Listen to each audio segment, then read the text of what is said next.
kick things off here because we are here at 10:01 and we've got a lot to cover today. And I wanted to kick things off by two slides here, just making a plug for continuing education hours that you can earn this weekend just by showing up at the Home and Garden Show.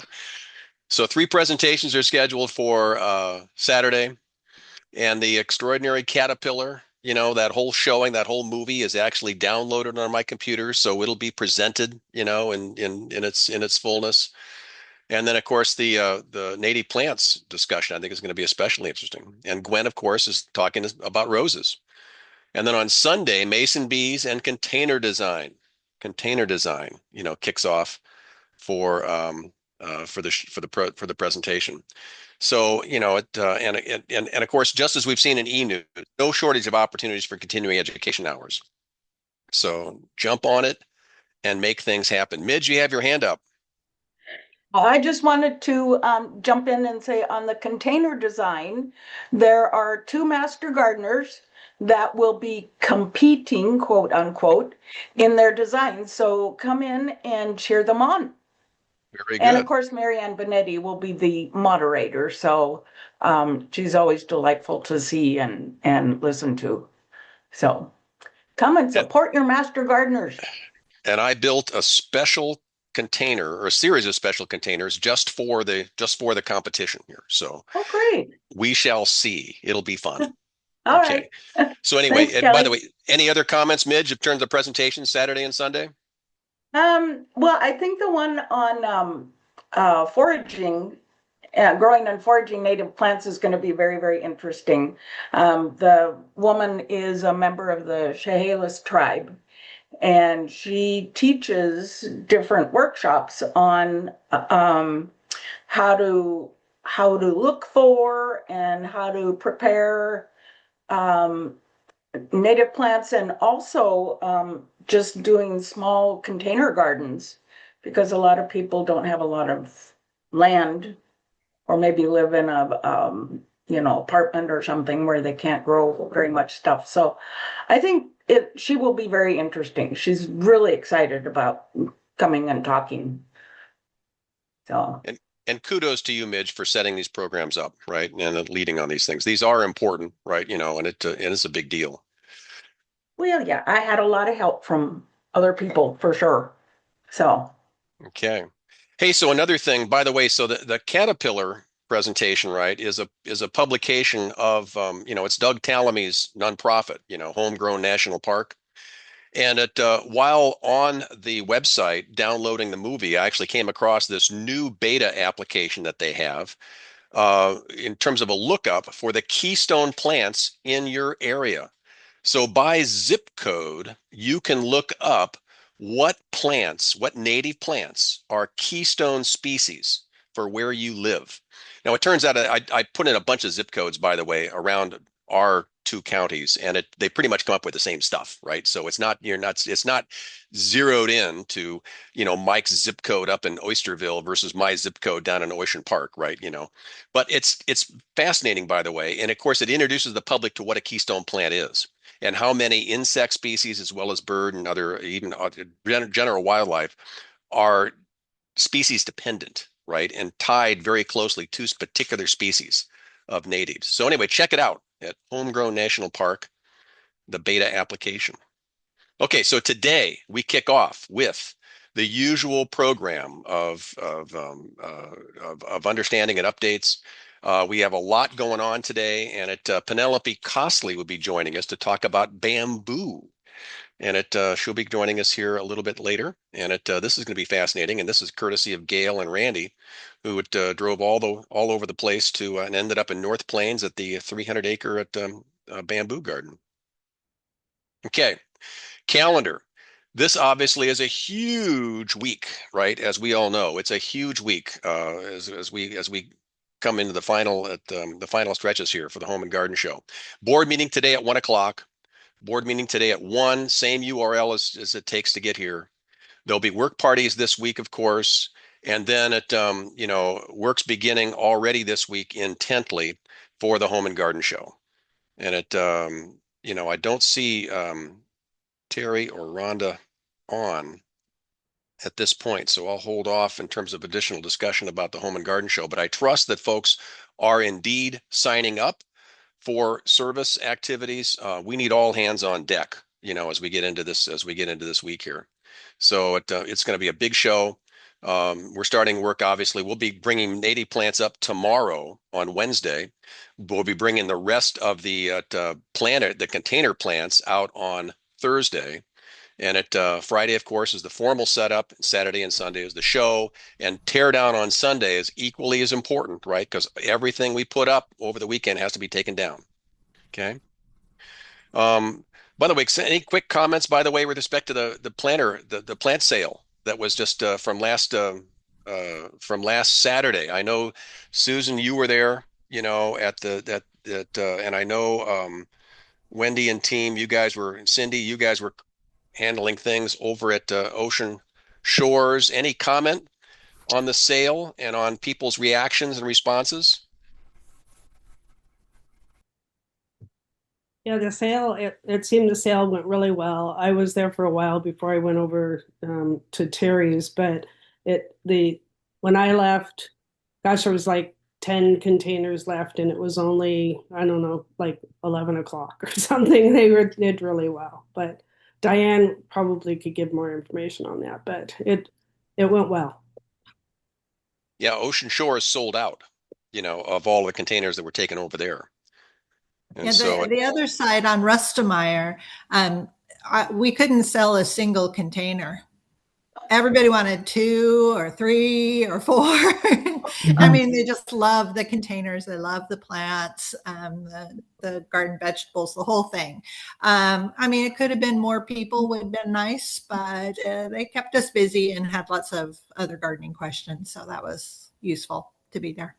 any tips, Wendy and Susan, to folks that are going to be working the booth and actively selling the planters, this weekend? Any tips in terms of how to best position or promote the containers?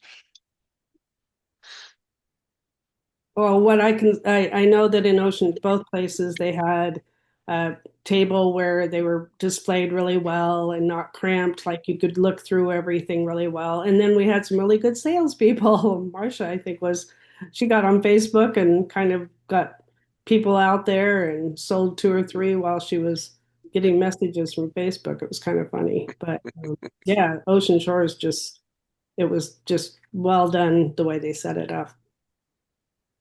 I think the planters kind of sold themselves once you saw them, but being able to say they're cedar, being able to say they have some sealant on them, that they're going to last for years, those were all really important little points. So yeah, that was gorgeous. Well done. And of course, by the way, we'll have choir and biochar at the show this year. So this is important for all of you, by the way, to make sure that you get your choir and your biochar orders in. So we've got, so that'll be available. As well as, of course, Mike's going to be sharpening tools. So don't miss this opportunity to get your own tools sharpened, right? In advance of summer. Kelly, Okay. can we start orders in on Thursday on Friday when we? Yeah, absolutely. Absolutely. I mean, we'll all have our squares. So, if you guys are in there on Friday, grab the choir and biochar, right? Thank you. We have 200 blocks left to go. By the way, Tammy down here in Ocean Park, she bought 10 blocks. So she's got some major soil amendment going on here. Okay, so jumping in, another date to put down, of course, is July. So it is July 11th. Actually, it is not July. It's July 11th is the plant tour, right? So not July 18th as I see it on the calendar here. So shame on me. No, I'm pretty sure it's the 18th. Oh, it is the 18th? Oh, I better look. Yeah, because I have it. I'm looking at my other calendar has the 11th here, so maybe I'm at. My calendar has the 18th. Okay, excellent, excellent. I'm reassured. I can easily change my calendar here. So the 18th, of course, it's a big deal, and as you saw in the e-news, right? We're already putting notes out to collect plants. This is not just native plants. This is any plant, right? That we want to have for sale there in Ocean Shores. So it's a great opportunity to start thinking about divisions now and setting aside plants that you want to nurture for the sale then, because it's a big deal. Okay. And we Okay. and we have it at the plant sale is going to be at Diggett Shores because the fence is going up next week. Oh, excellent. Excellent. So Yeah. there's the news. Yeah. Okay. Okay, so moving on then with other activities. Again, this is the big weekend, and if you haven't signed up via Give Pulse, which is a very cool way to sign up for a shift or for a job, don't hesitate to reach out to Rhonda directly. And again, and we'll take all of your support beginning on Thursday, all the way through the weekend. And we can't emphasize enough, by the way, how important it is, right? It's a big show. The vendors depend upon us, to be there, to be servicing, and so there's plenty of opportunities for everybody to be working. Any comments with respect to, everything that has to get prepared here, including cookies and uh, and other sweets that we sell? By the way, it's almost $1,000 we make just selling cookies, right? So this is a great opportunity. It's a huge opportunity and a huge need to get your baking spirits on. I just have one thing to add. Can you hear me, Yes, we can, Gwen. Gwendolyn? That make sure that you share on Facebook to like all your friends, to your groups, to everything.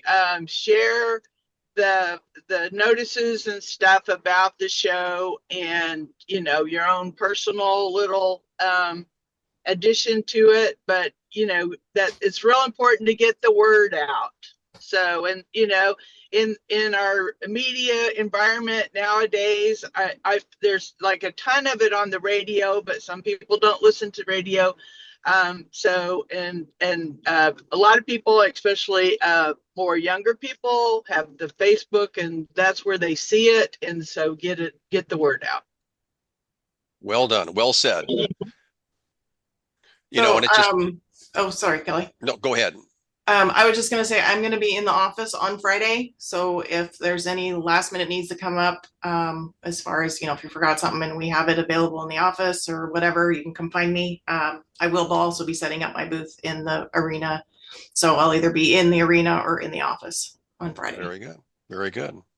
And by the way, I see in the chat, Aaron, you posted your evergreen thumb regarding the mushroom growing. Is that right? Yeah, that's the one for mushrooms.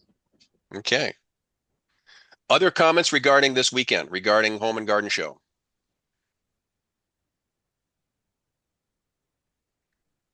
Okay, again, reach out to Rhonda and or Terry and get those cookies baked, right?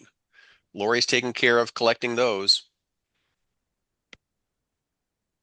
Okay, reminder, of course, of who we are today. We meet today again as a Master Gardener Foundation, and all of us who are Master Gardeners coming through from the program here. And of course, our whole purpose of the foundation, and just the whole purpose of the Home and Garden Show, right, is to generate income to support our program activities. So we do rely upon all of our work and all of our fundraising to support the program. So it's incredibly important that we all step forward and make things happen. The board, from 2026 is presented here. We have our board meeting, again, a reminder, at 1 o'clock today, at 1 p.m. today. So there's plenty of opportunity to engage. Everyone is welcome to join us here. And then at regional directors, we have across our 2-county area. Rita, I don't see you on today, but is any updates from Pacific County, Greater Grays Harbor, or Coastal Grays Harbor that we need to be sharing here? Oh shit. Okay. Yeah, I think I already shared that the food for the garden's going up, so we're pretty excited.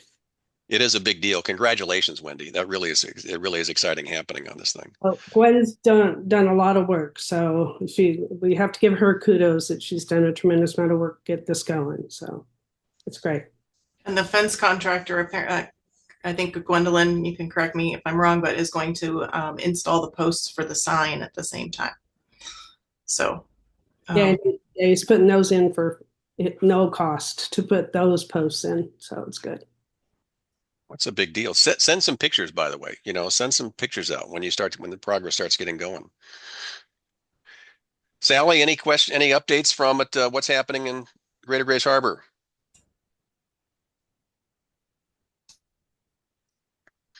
You're on mute if you're sharing anything. I don't see Sally. Okay, I guess not. Okay, very good. Okay, and then here in Pacific County, we had a plant clinic last weekend, and down here in Owaco, and lots of stuff happening with respect to the garden, and we'll move on. And of course, the Long Beach, the Cranberry Museum. By the way, they've asked us to to figure out how to use some cranberry thinnings that they've prepared to make hanging baskets that could be sold. And so that if anybody has any suggestions or any ideas about how to create hanging baskets using cranberry vines, ping Rita. Susan, you have your hand up. This is kind of sideways related, but on May 23rd, we're having a dedication of a garden that some master gardeners helped put together that's in front of the Elma Library. And Don Tapio, I got it the right first name right, will be there, and he will say a few words about the person that we're honoring, who was Alice Knight, who passed away a couple years ago.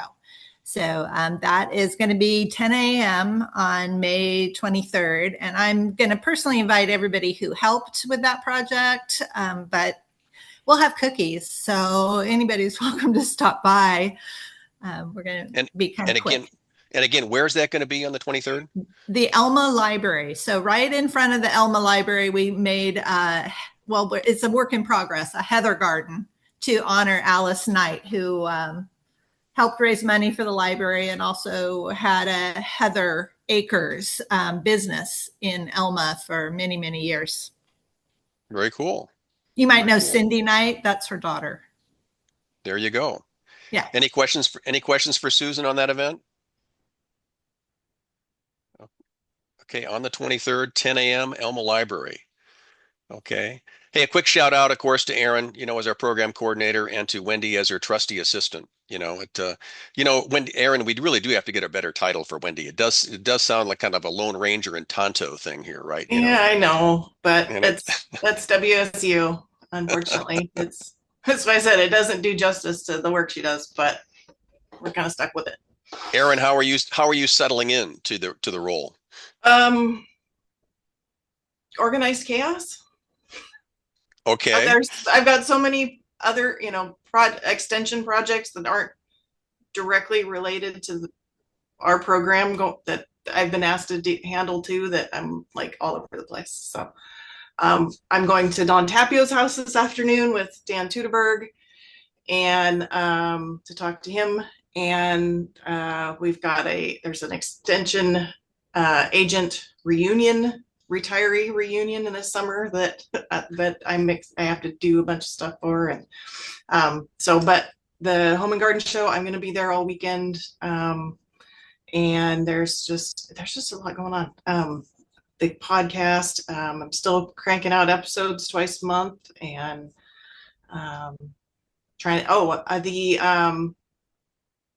the digital tool shed team. We've got a couple of people who have stated they're interested, but if there's anyone else, we'd really like to have a few more people.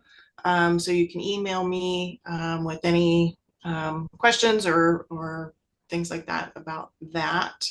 And then I think the next team we're going to recruit for would be youth outreach. So I think that kind of covers it for now. Well, you've always been an underachiever, so yes, I can see that. I wish you really would step up and just take on a few more things here. Well, they need to give me more hours to work. That's right. That's right. You're capped at it.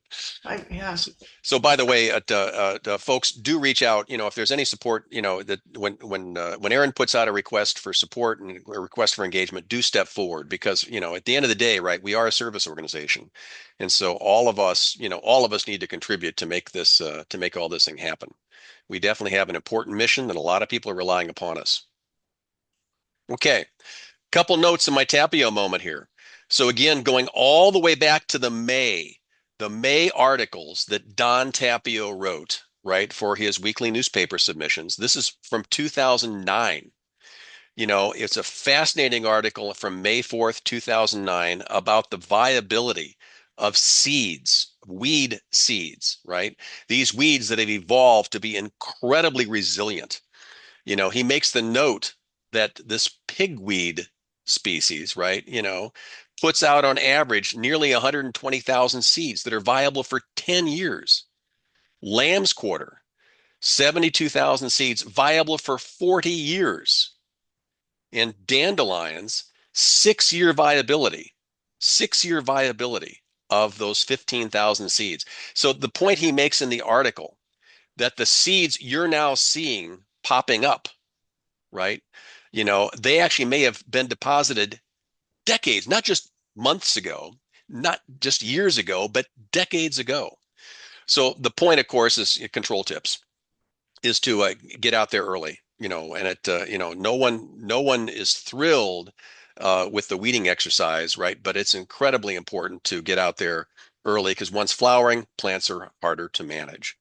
He makes an interesting comment about allelopathic mulching and a particular suggestion here of look at how he talks about growing a cover crop of rye throughout the year, and cutting it and spreading the clippings amongst your vegetables and using that mulched rye as a cover crop to help control weeds. So again, interesting thoughts from Don. By the way, Aaron, when you're visiting with Don later this afternoon, definitely congratulate him on the fact that, that we're still referencing the book, right? We're still looking at the book, and reading the book, right? And referencing the articles he wrote many, many years ago at this point. Mm-hmm. Okay. Any other comments with respect to weed control? I just have a question, please. Could you define allelopathic? Allelopathic is, these are actually plants that are hostile to each other, right? That either have some sort of chemical or phenol sharing that is toxic to other plants. They Thank talk about black walnut, for example, is a great example, right? Which few plants actually can tolerate growing around black walnut trees because of their allelopathic tendencies, their allelopathic toxins that they push out to other plants. Any other comments? Any other comments regarding seed control, weed control this year? Are we seeing any good crops of weeds or any special weeds popping up this year that are unique?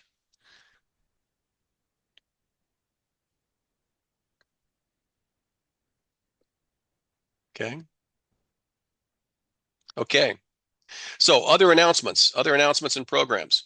I want to get into the May to-dos using OSU's discussion here. Interesting how they're talking about, using a soil thermometer as very appropriately to make sure that we've got our soil temperatures up. And OSU recommends, obviously, soil being consistently above 70 degrees to plant your tomatoes, squash, melons, peppers, etc. outside. Now look at what the current temperatures are, however, in our region.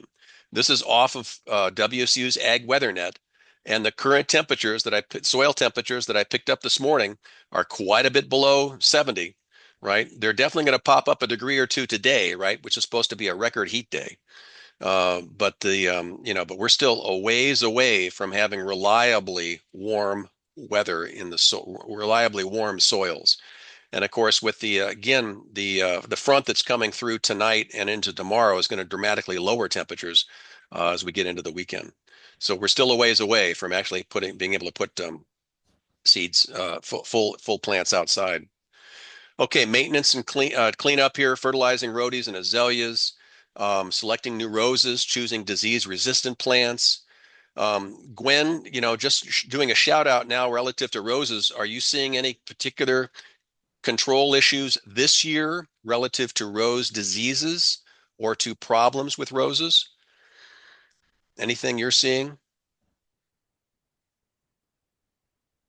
Anybody else seeing any particular issues with roses and management of roses this year?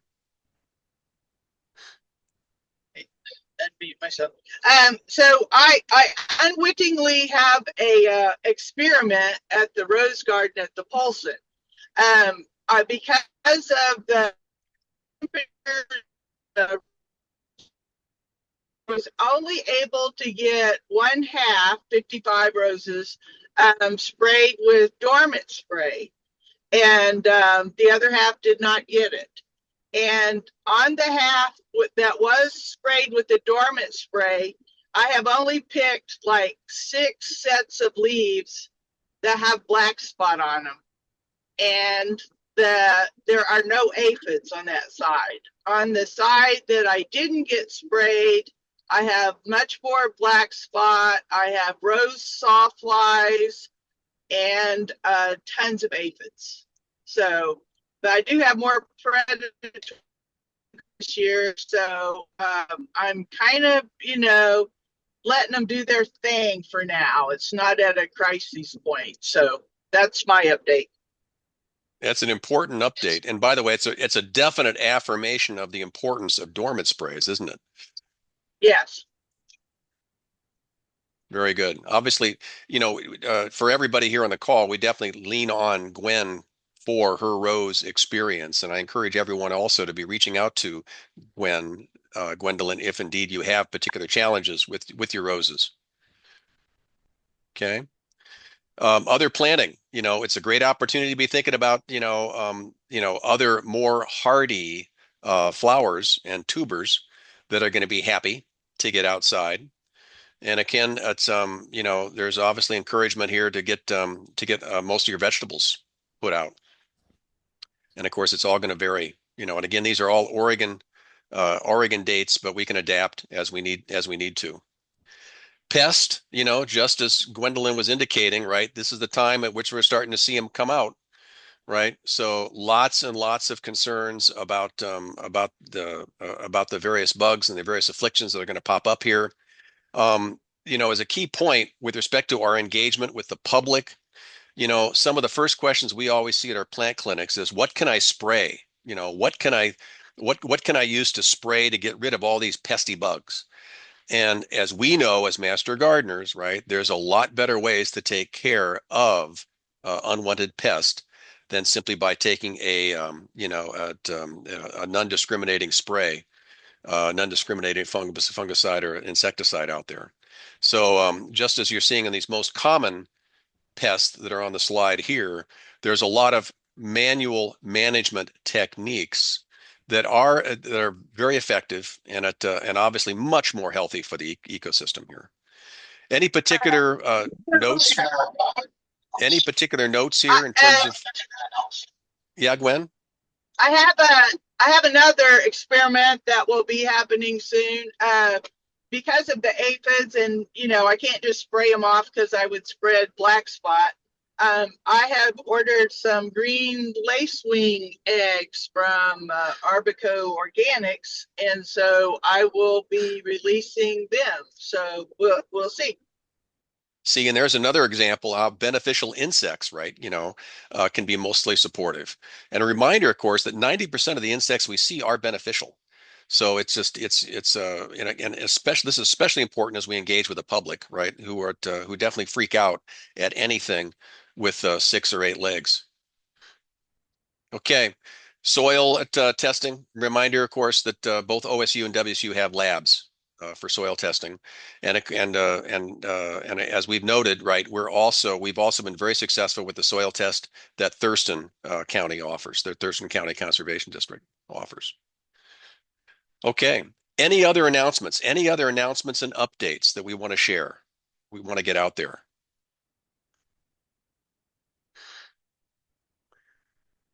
I have just a little side note. There are garter snakes that are getting a particular fungal, I want to say, infection, and they found them at Billy Frank Junior, the The the wildlife park. refuge. Yeah. Yes, the wildlife refuge. And I found a couple dead snakes in my yard who seem to have something going on, and I've sent pictures of them into the state wildlife folks. But just kind of keep an eye out to see if you have something that you find, you know, a snake that's either in distress or dead. It tends to affect their face, and it turns kind of black, and they go blind first. But they'd like to kind of track this spread and see if it's related to this fungal disease. And so who are you reporting that to, Susan? Department of Fish and Wildlife is who I reported to. Okay, Washington Fish and Wildlife. Very good. Mhm. Other announcements? Any other announcements? Any other news? Any other news that's important to share? Okay. Okay, a quick reminder about recording your hours. Wendy and Aaron, how are we doing? Are we getting those activities, recorded? Yeah, when Wendy was on vacation, I saw a lot of hours come through. So I know Wendy's on top of tracking them. Wendy, do you have anything to add? I think probably the only thing I need to add is people get a little confused that um, sometimes when you're putting in your hours, you do need to type in like the first word to get the program to come up, because for some reason it goes to what you put in before. But let's say you're going to put in demonstration garden and you haven't done demonstration garden, it's not coming up. You do need to type in demonstration and then it'll come up. So anything with the open event will have a little asterisk before it. So those open events are not registered on the calendar. So if you go to the demonstration garden on an off day, or you go to a plant clinic that is not on Give Pulse, then it's an open event.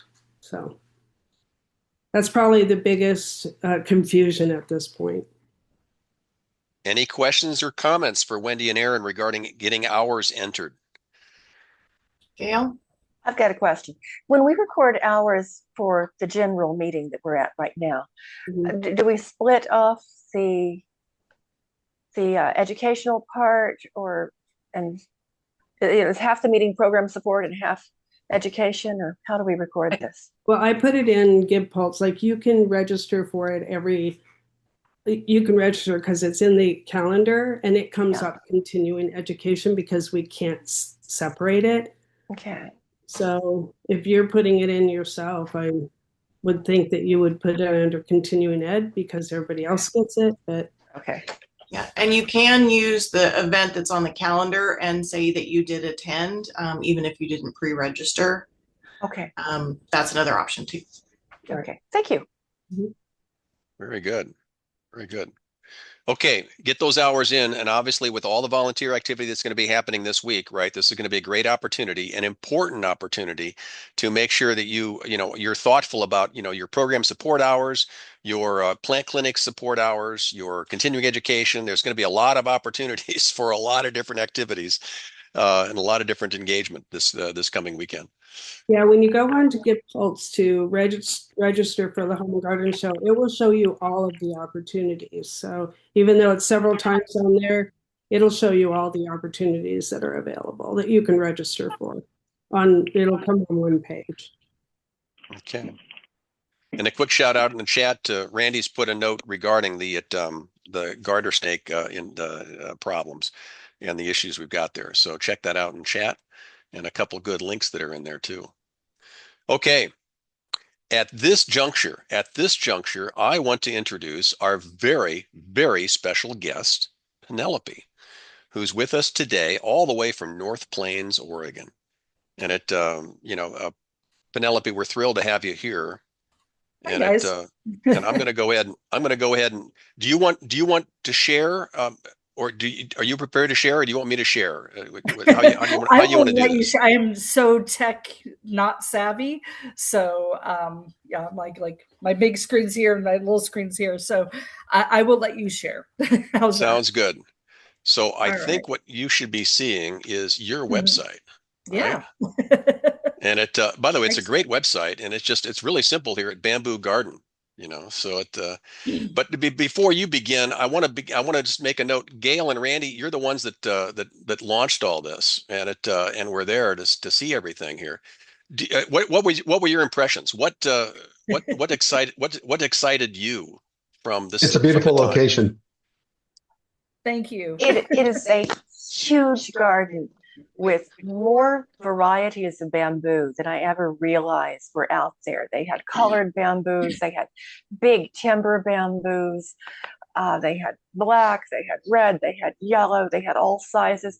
And understand, I have said for years, I do not want bamboo in my yard. No, I was adamant. Absolutely no bamboo. We came home with 3 plants because I thought they were so beautiful, and you could hear them rustling in the wind. She had these not just pots out, but she did have lots of.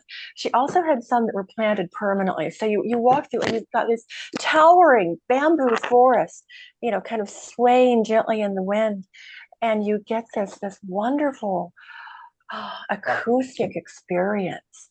And you can step into these plots and look out, and it was really, really incredible. And now I'm actually quite excited about bamboo. Planted far from the house, far from the septic system, far from the well. But yeah, it was actually quite an amazing situation So, down there. so Penelope, you definitely generated two key fans here, right? With respect to, and Excellent.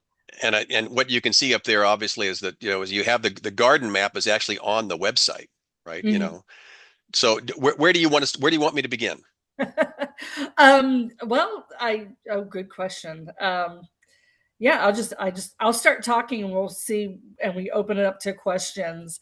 So again, thank you guys for coming down and visit. I'm so pleased that you enjoyed your visit, you had fun, and that your perception of bamboo has changed. Because it has kind of a bad rap. Sorry, that's my dog barking at me.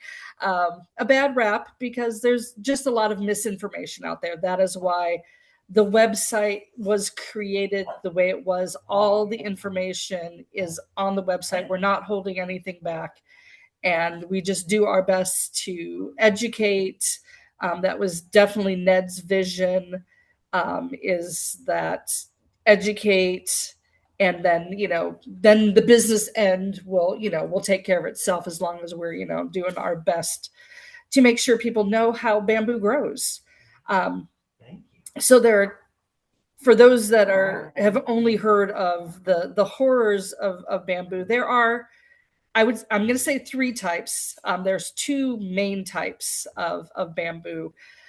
So you have clumping and running. So there's you're scrolling just past that one photo at the top of the page is a great example of a clumping bamboo, where the house is in the background and the fence.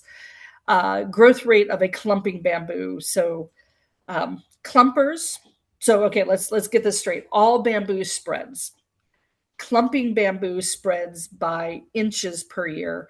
I don't know how well it'll show up on the screen, but I have a couple of visual aids here. Not sure how well that's coming through, but this is an example of a clumping bamboo. Do maybe a side view.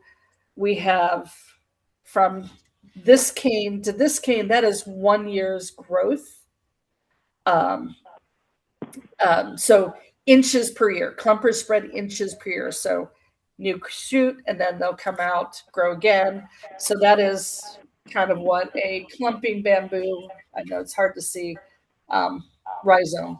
Whereas your runners will go feet per year. So I usually, extend this out both directions. And your nodes come up along your rhizome. These little these are anchor roots, the little fibrous roots that come off. These will anchor your bamboo into the ground. Clumping also has anchor roots.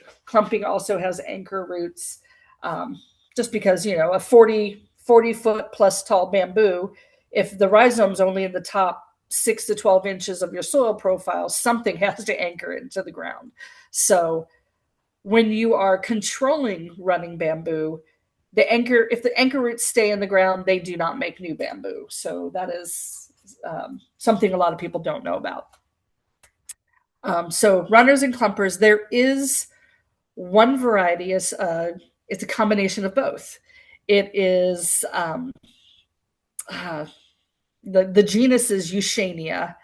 So the Eugenias spread like a clumper, inches per year, but their rhizome necks go deeper into the soil, so we consider it more difficult to control because you have to dig deeper, even though it doesn't go very fast. So it's kind of a combination of both.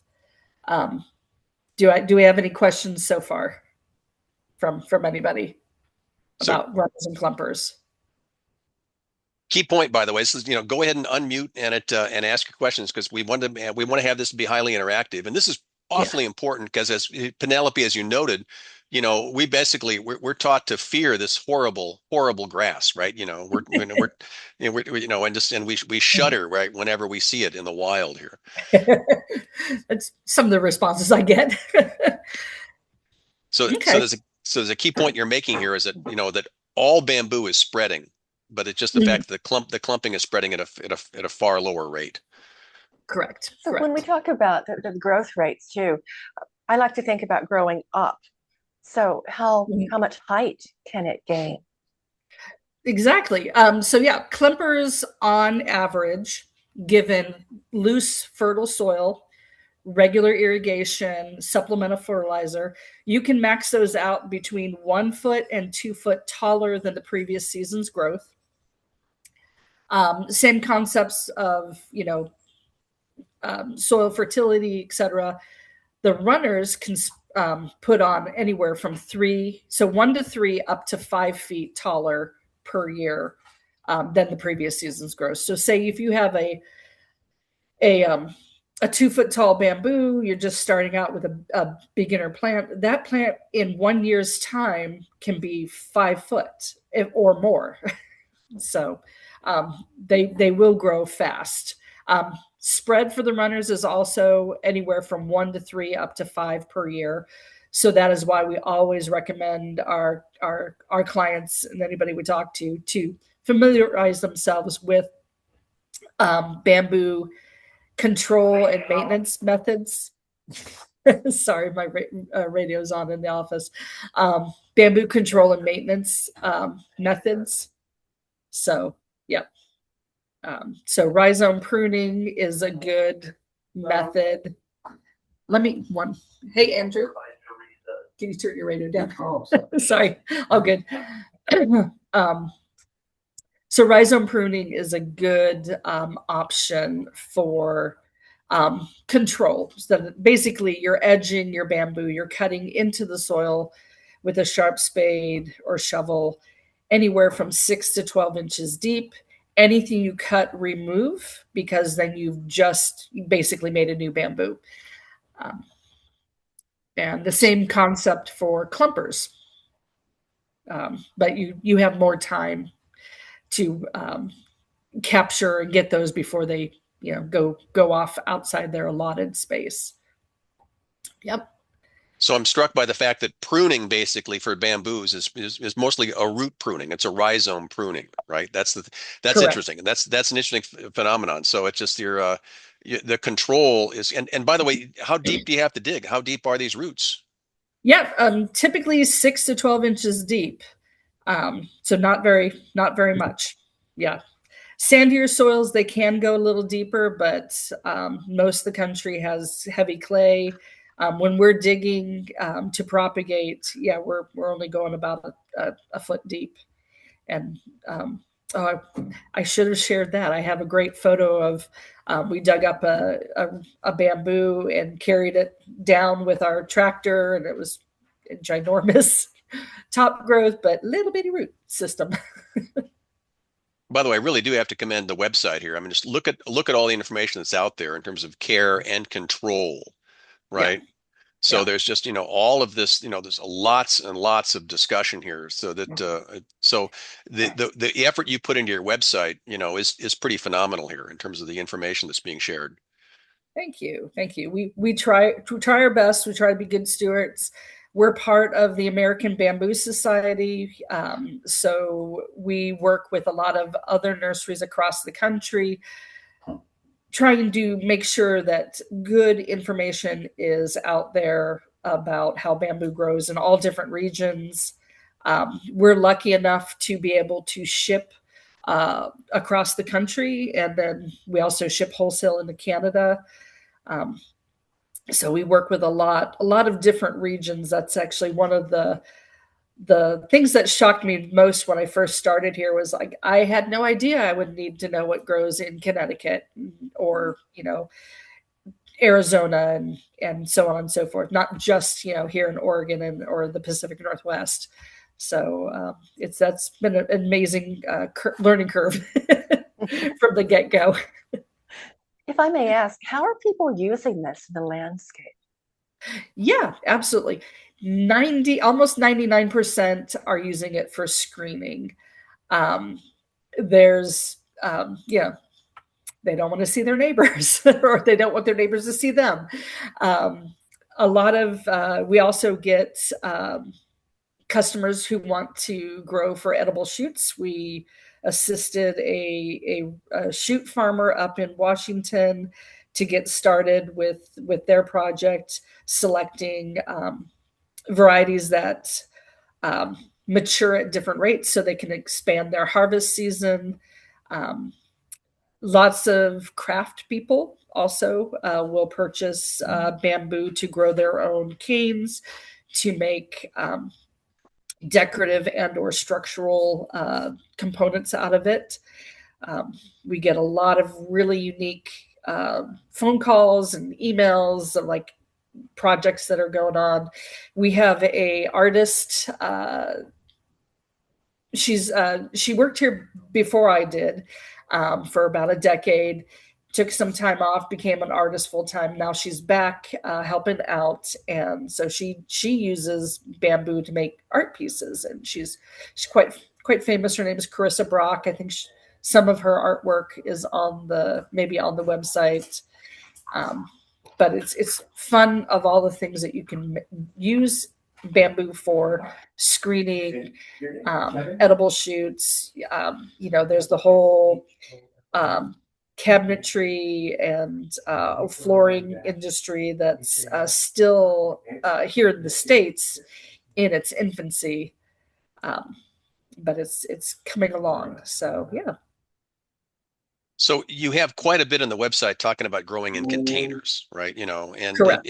and it sounds like we can be very successful growing bamboo in containers, although there are expectations regarding fertilization and the size. Yep. Yep. So it's less scary to grow, especially the running bamboos in a container, because your root system is contained. There are some drawbacks, but they can be turned into positives as well. So both runners, clumpers respond well to container growth, but like any perennial plant growing in a container, you will need to do some root pruning at some point in their lifetime. Whether it's a bamboo or a Japanese maple, you're going to need to do some root pruning to keep them happy in a container. You're also in charge of everything that they will need: their water, their soil, their fertilizer, amount of sun. Clumpers, as far as height wise, hoop responds better. Clumpers tend to size up almost as well as they would in the ground. Running bamboo will be shorter, just anywhere from 1/4 to 1/2 their mature height. So if it's a 25-foot bamboo, you're looking at 12 to 18 feet in a container, which is usually most for some people to block out a second story window. So And then you know where your know where your roots are, and you always monitor, always monitor your containers just in case, because they're supposed to spread. So keep monitoring them. Yeah. So how big a container would you recommend? I mean, I know you talk about starting these and even in small, two-ish gallon containers, but I mean, ultimately, right, you're going to want to have some serious containers, right? Oh yeah. Ideal. So the minimum size we recommend is 18-inch diameter. If you can go bigger, do so. A lot of customers will opt for something like a 6x2x2. We offer the Sugi planners, but a lot of people also do those galvanized stock tanks that are very popular. They do have some drawbacks as far as conducting heat and cold, so we recommend insulating those.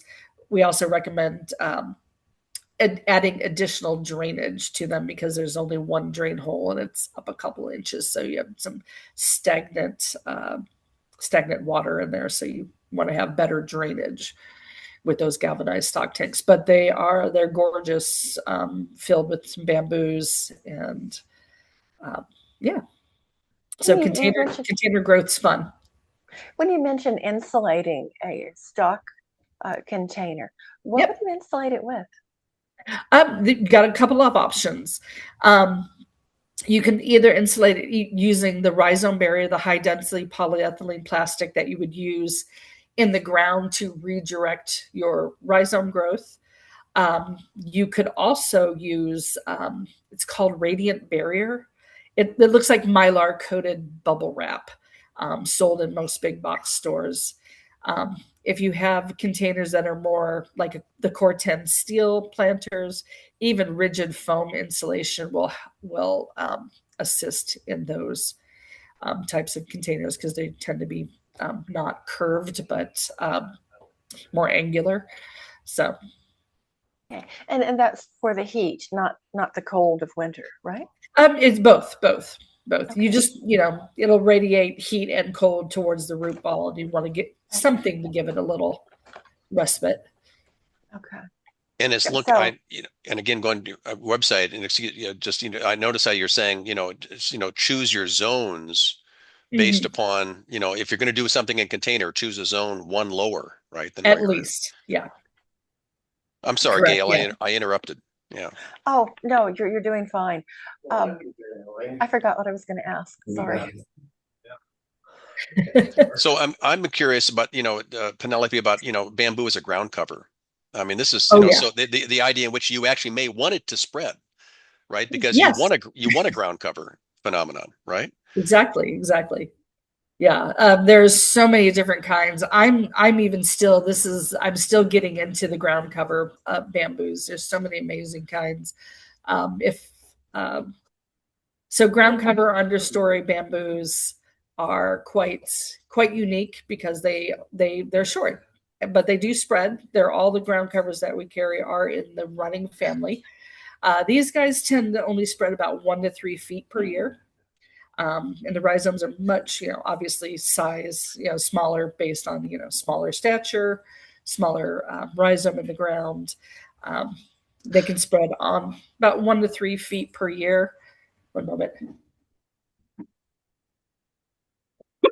And then our shortest, sorry, I'll remember how to breathe. The shortest is about 3 foot, 1 to 2 feet tall. That would be the Pleoblastus pygmaeus or Pleoblastus disticus. Yep, there you go. Fern leaf bamboo.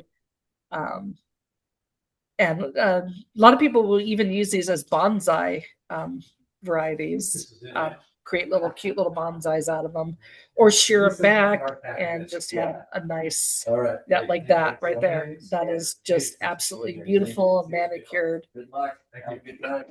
Ooh, sorry.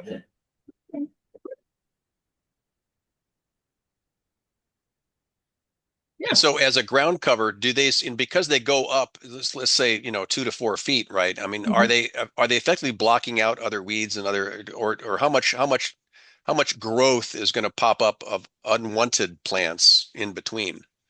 Yeah, over time they can outcompete weeds, making that dense coverage. But again, you want to, when you first start them out, you want to give them their best chance to have a weed free area for them to grow and not have to compete with another plant. But yeah.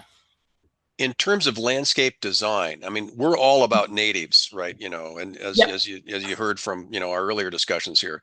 But what with respect to the with respect to with respect to uh, companions and so, and how does this, what do you match with the bamboo in the landscape? Do you go exotic, or is there an opportunity to actually mingle northwestern natives, right, with bamboo species? Yeah, well, our property is definitely a combination of mingling the plants that are already here. They do well taking advantage of the shade from the large um, fir trees and yeah. So let's see. In the more manicured landscape, a lot of people will interplant like hostas and ferns with them. Um, my brain just turned off for a moment. Sorry. So again, so um, again, that'd be lower growing yep. species, ferns and hostas, right? Correct. Okay. Yep. And then you have, and obviously at North Point, you obviously have you have conifers, right? In the midst of all Correct. this as well, right? Oh yeah. Yep. So a lot of just mix and match here at the nursery. It's kept pretty wild here at the nursery. So um, they do just fine together. Because There is a native bamboo to North America. It's called Arundinaria gigantea, which we are finally being able to grow in um, grow on. There's a lot of restoration projects coming up through the pike, so good. Um, sorry, a good request for native bamboo to North America.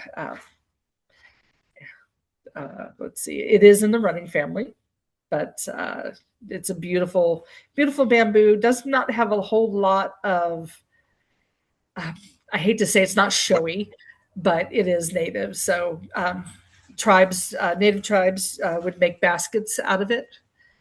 what And species was that then? I'd like to look that up. Is yeah, it Arundinaria gigantea. It will be under mid-size running for bamboo types, or yeah, or you can search Arundinaria. how do I spell it? All right,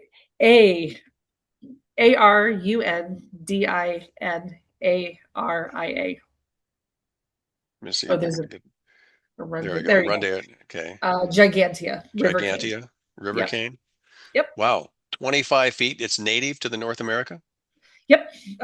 Florida all the way up to the East Coast. Um, still there now. Um, so yeah, switch cane, river cane are the common names for it.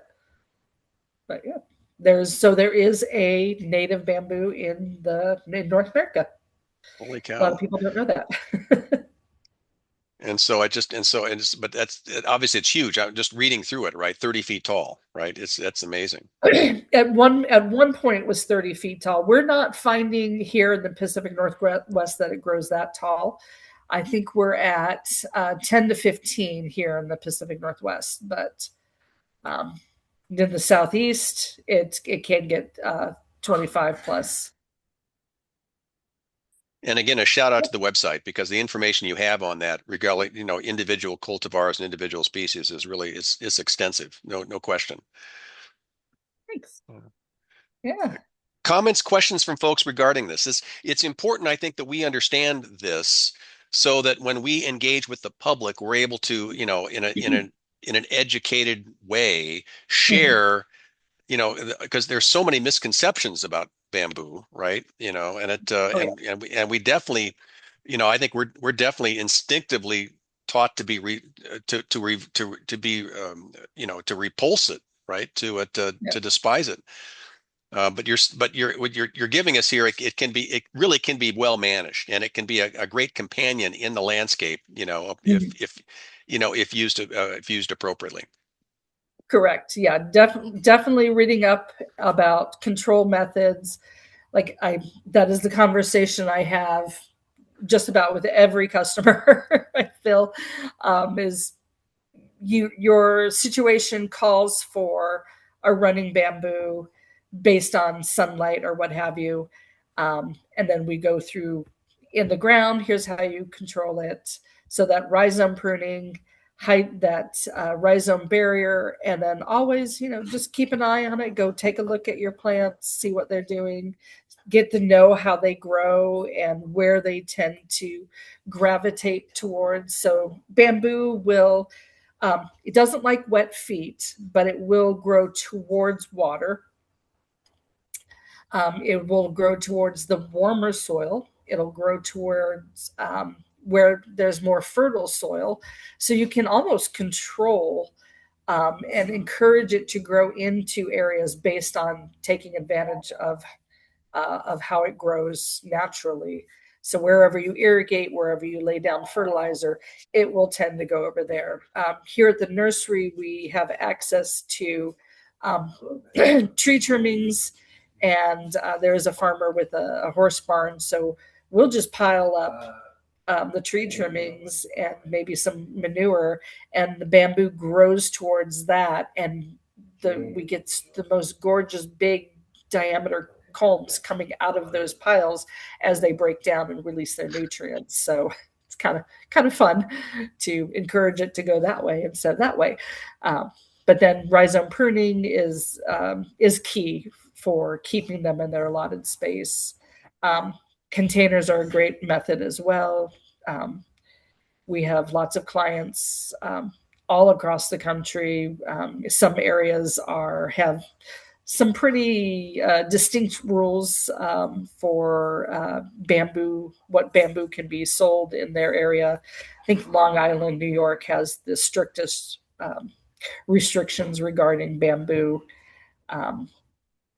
So we work with a lot of those clients and make sure that they're getting what they're allowed to have and the best bamboo for their situation. So yeah, reading up on how to maintain it will make it less of a stigma, less scary. As I'm a master gardener as well, and I've gone and talked to other nurseries with their staff, teaching them, this is how you grow it, this is how it grows, and this is how you maintain it, so that we don't continue don't plant it. I mean, it produces 30% more oxygen than trees. We need both for a nice, healthy habitat, but it's nice to know that, hey, this has really good benefits. So let's make it less scary. What about pests in bamboo? And I'm thinking not just diseases, but also rodents and the shedding. Is Gotcha. that an issue? There's a great, if you Google, bamboo, and there's a story from India that when the bamboo flowered, and oh gosh, we can have a whole conversation about bamboo flowering. Bamboo flowering is a rare phenomenon. Most species, it's every 60 to 120 years between flowering cycles. So the story from India was the bamboo flowered, and then because of the amount of seed, mind you, we're finding the seed's not very fertile, but it produced a lot of seed, and the rat population exploded. And then, that trickled down to, oh, now we got to kill all the rats. Now I forgot what century that was in, but we're not necessarily finding that as much here, back in the day versus where we're at now with rodent control. Disease wise, the temperate bamboos tend not to have any diseases in this region.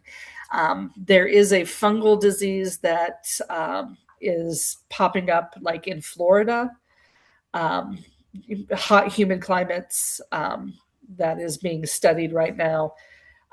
Pests, however, three pests that plague my life.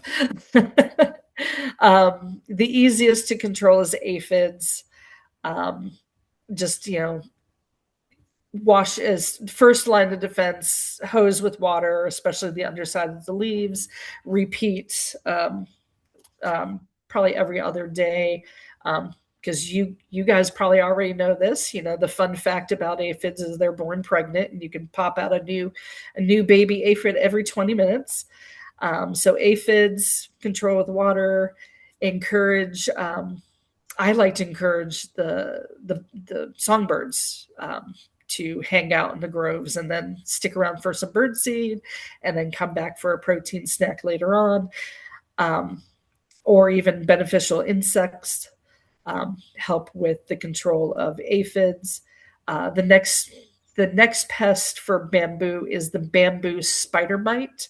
This is specific to bamboo. They're an organized little bunch of critters.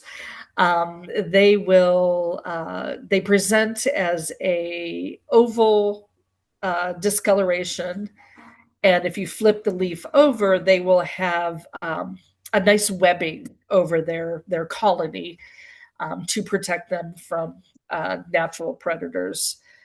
For those guys, because of that natural webbing, there are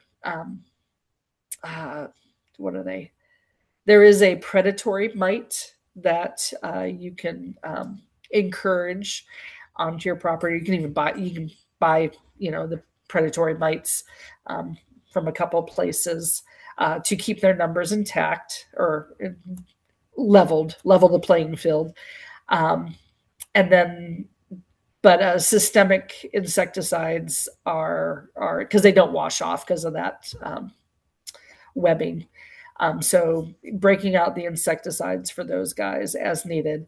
Obviously, before you do that, open and thin your plant out, good air circulation so they can't spread as easily, would be the second line of defense, and then going to the insecticides. And then the last one, not all bamboo are affected by this, but there is a mealybug that likes to hide under the culm sheaths, which is the part as your shoots are emerging, the culm sheaths protect the branches, and then they finally fall off. But a lot of bamboo keep those for a while, and that is a great place for the mealybugs to hide. But not all bamboos are affected by that. Same thing with this bamboo spider mite. There's certain varieties that are a little more hairy under the leaves or on the culms. Like Moso has velvety new culms to keep bugs away. And then there's the Shibatias have little hairs on the bottom side of the leaves. They're mite resistant. So those are the three bugs. Not really any diseases that we need to worry about here in the Pacific Northwest. And then as far as critters, the seeding, bamboo seeding, we're finding like Niagara is seeding right now, is in gregarious flower for the last 6 years. We're not finding any increase in our rodent population here at the nursery. We got 20 acres of bamboo and 370 different varieties. So we're not seeing any more rodents than normal. So yeah. Did that answer your question?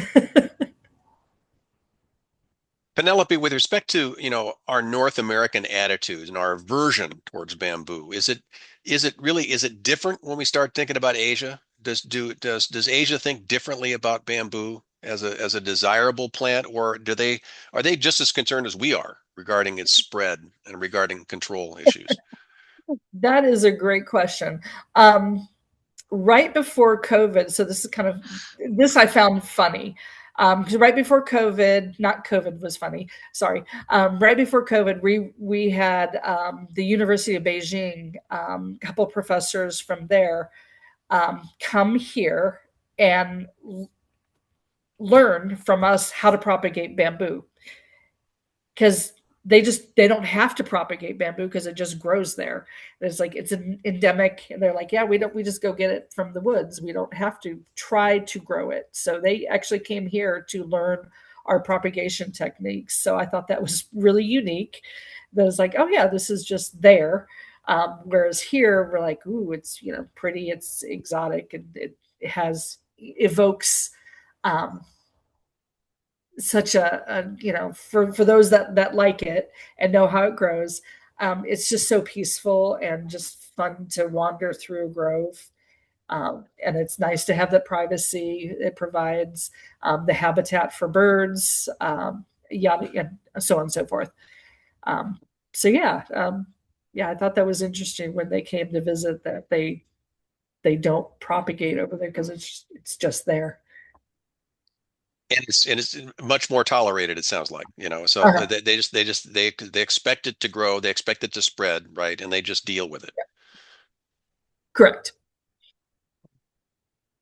By the way, the respect to fertilizing, because I was struck by this page on here, is that you really crank up the nitrogen, right? Oh In your yeah. synthetic. So, but yet does it need that routinely throughout as it matures? A bamboo it's a heavy feeder, so it will appreciate that high nitrogen diet.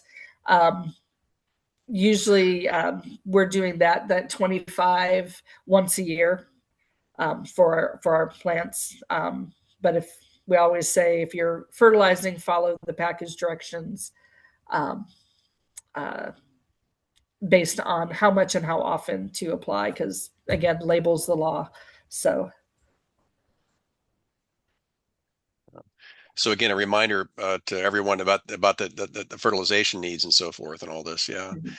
So I guess the message I'm getting from you clearly is that we shouldn't fear this, right? It's highly controllable. It does require some some labor, right?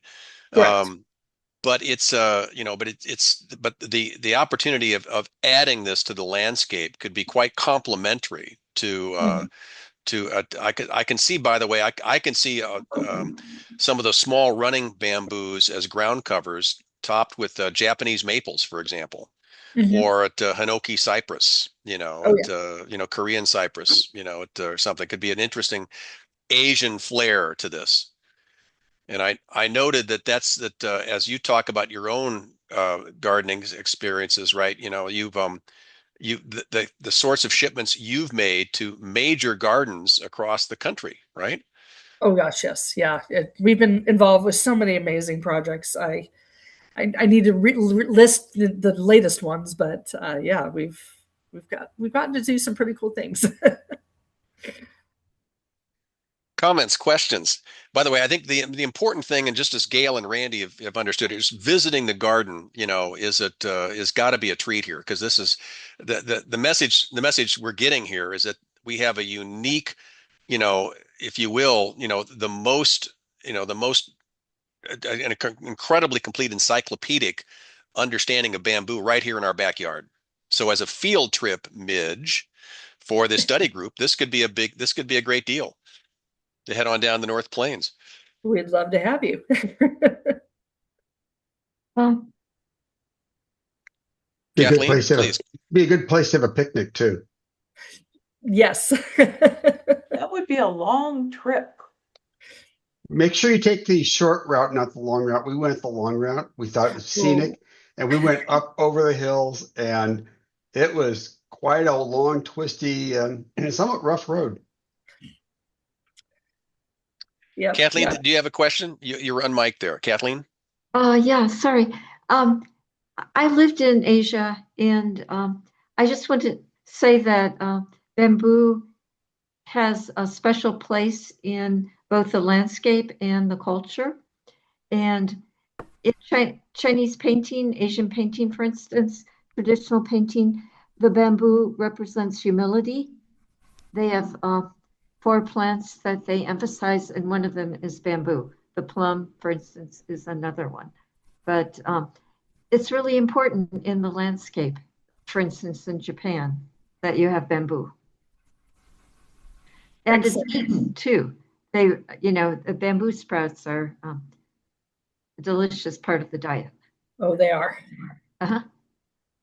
Penelope, any other comments regarding the cultural aspects of bamboo? Oh, goodness. Do you guys have any questions about that? I did post in the chat a list of some of the Asian attitudes toward the bamboo. One of them being one of the 4 gentlemen. It has quite a historical significance there. And when you've traveled through Asia, back particularly when I did, like in the late 70s and early 80s, bamboo was used as the scaffolding structure for high-rise buildings. I mean, yes, that in itself was an absolutely amazing thing to see massive scaffolds made out of only bamboo. Yep. Lori, you have your hand up, and a question, comment? Yeah, well, I had a question if there's a variety or varieties that are popular for houseplants. Yes, that is actually my my jam, I guess. So there is a page on the website for indoor bamboo, ones that are more tolerant of dry indoor conditions. Shimano bambusa is a variety. Your bambusas as well. They're not going to get obviously as big as they would outdoors in the ground, but the bambusas, the Shimano bambusas, some of the cute little ground covers make excellent container plants for indoors. And again, the website, exactly as you pointed out, Penelope, I mean, there's a whole clicking here for indoor bamboos, right? Correct. And so, Laura, you too can have a 30-foot bamboo in your house. That's for sure. It'll be a little smaller than that, but find out if the cat eats it. You could. I was going to say we have 2 cats here in the nursery, and they will chew on the leaves, and it's fine for them. Well, the idea of an indoor bamboo just fascinates me. Mm-hmm. So I imagine they'd be fairly easy to grow indoors. They wouldn't need full sun. So mm-hmm. Is a shady condition kind of okay for them? Yeah. One of the best ones for being tolerant of the dry indoor air and then just care is a variety called Semi-Arundinaria fastuosa, or temple bamboo is a common name. For me, it's remembering to water them. So I just had one in the office and I just moved it out because it got a little dry. So it's in rehab right now, recovering. But even that Pseudosausa japonica sumiana is the middle. Right here? There. Yep. That one is adorable. I love the comb structure on that where it bulges, gives it a look of like a Buddha belly bamboo, but it's a hardy one for our region. Yep. But see, here's a great example of bamboo taking over the house, right? Trained as a hedge versus limbed up to make it look a little more like a tree. Yep.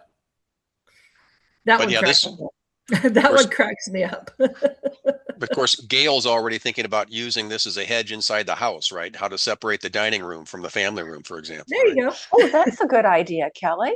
Mm-hmm. So again, but by the way, again, kudos to the website because there's this. It's just exactly to your point, Penelope. It's just fun to look through some of these photos here. Yeah. Mm-hmm. Yeah.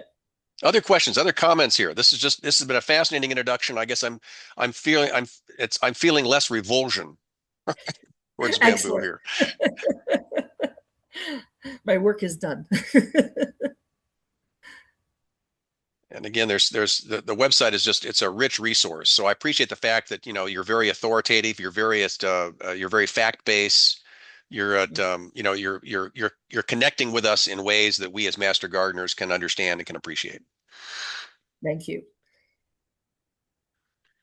Questions, comments for Penelope here?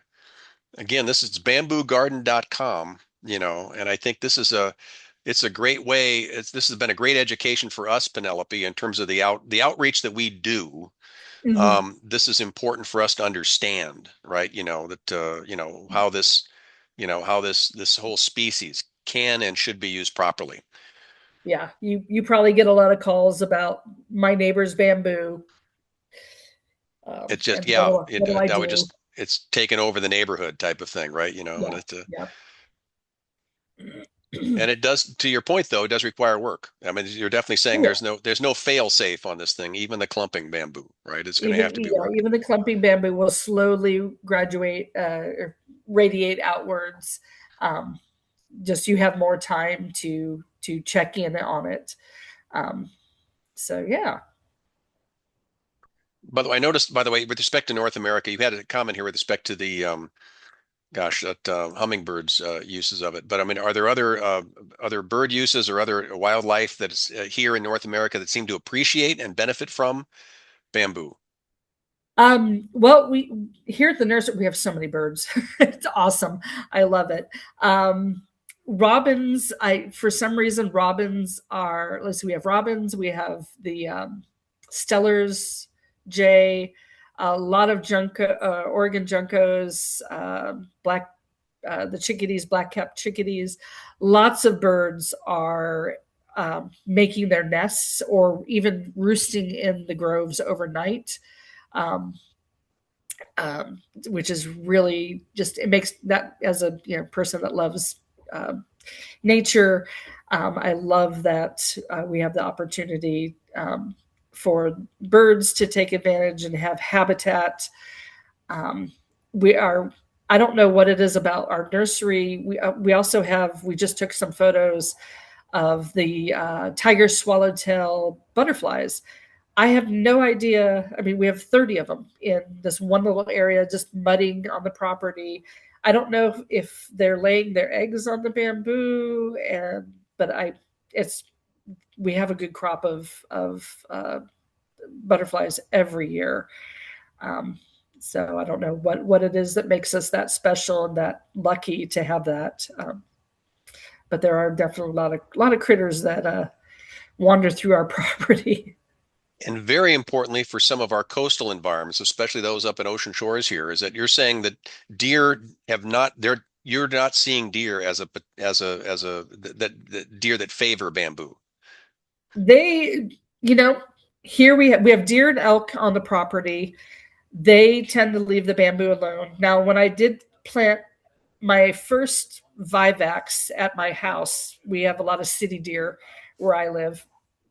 And that's the only one they nibbled on, and they haven't touched it since that first day. So there's a lot of silica in the leaves and the culms, so it makes it a little less palatable for them. That, or there's just other better things to eat in my yard, which could be the problem.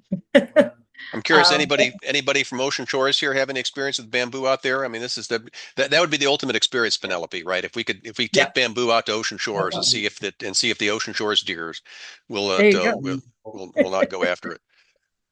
Precisely. How long do you think it'll be before you sell black bamboo? Other questions, other comments here for Penelope? Let's see. Kelly, I had, this is Midge. I had clumping bamboo at our place out in Westport, and the deer didn't touch it at all. So it did kind of start creeping into my neighbor's yard, but it was easy to move. So, it's just sand out there. And you're saying it was easy to move? You moved, or you moved the bamboo? We moved. No, it was easy to move the clumps because the sand is just so soft. But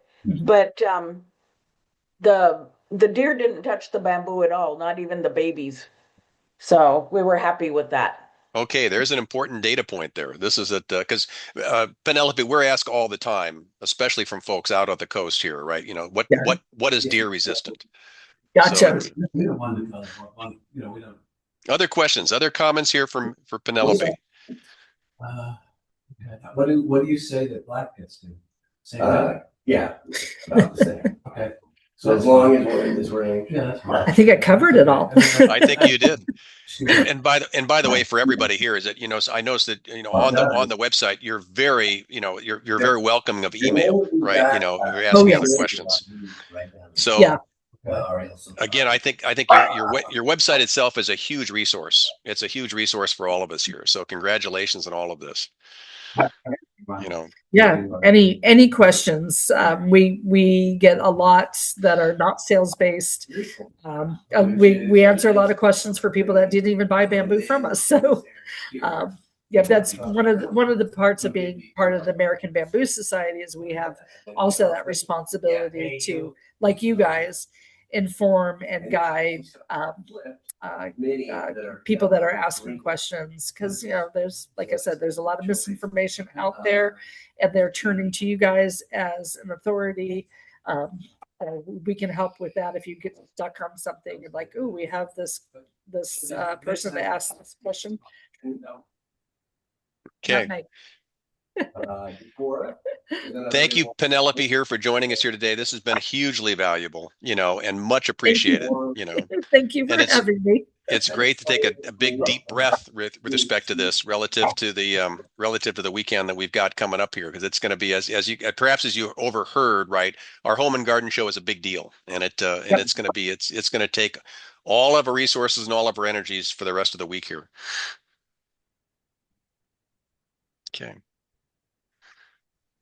Okay.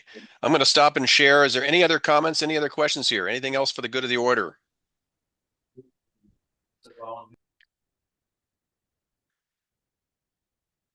Okay, everyone. So thanks much for everybody's participation and engagement. We are on for Home and Garden Show this week. So forward. We'll see everybody.